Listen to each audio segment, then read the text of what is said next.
காஞ்சிபுரம் மாநகராட்சிக்குட்பட்ட திருக்காலிமேடு பகுதியைச் சேர்ந்தவர் ராஜா, வயது 37.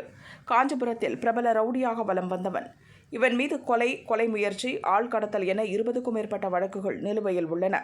இன்று திருக்காலிமேடு பகுதியில் உள்ள ரேஷன் கடை அருகே நின்றிருந்த அவனை 5 பேர் கொண்ட மர்ம கும்பல் சுற்றி வளைத்தது. தப்ப முயன்ற ராஜா மீது வெடிகுண்டு வீசியும் அரிவாளால் சரமாரியாக வெட்டியும் ஆசாமிகள் கொலை செய்தனர்.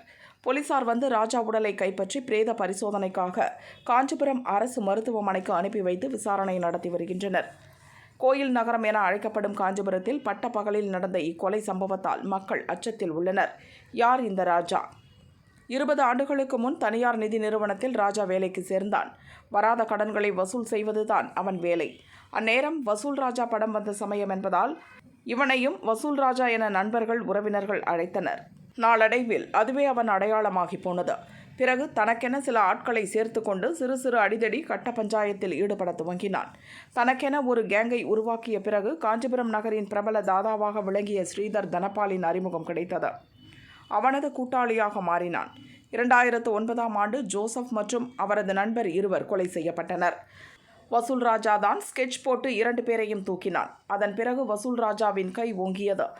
அனைவராலும் நன்கறியப்பட்ட ரவுடியானான். 2011இல் ஆட்டோ ராஜா என்பவரை போட்டு தள்ளி தாதா ரேஞ்சுக்கு உயர்ந்தான்.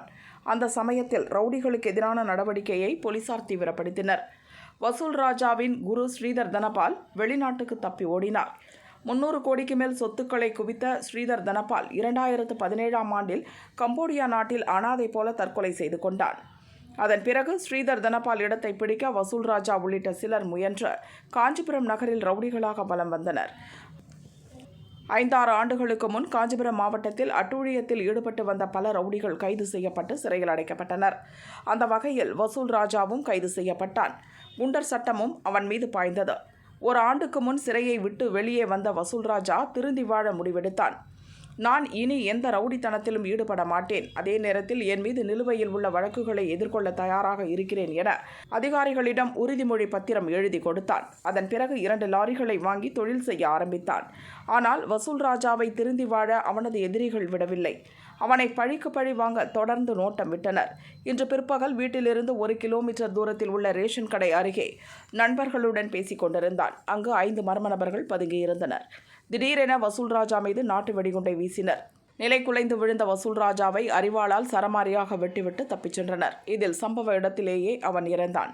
வசூல் ராஜாவால் கொலை செய்யப்பட்டவர்களின் குடும்ப உறுப்பினர்கள் யாராவது ஆட்களை ஏவி விட்டு பழிக்கு பழி வாங்கினார்களா அல்லது ரவுடி கும்பல்களுக்குள் ஏற்பட்ட தகராறா, தொழில் போட்டியா என பல கோணங்களில் போலீசார் விசாரித்து வருகின்றனர். காஞ்சிபுரம் எஸ்பி சண்முகம் கொலை நடந்த இடத்தை பார்வையிட்டார். கொலையாளிகளை பிடிக்க 4 தனிப்படைகளை அமைத்து உத்தரவிட்டார்.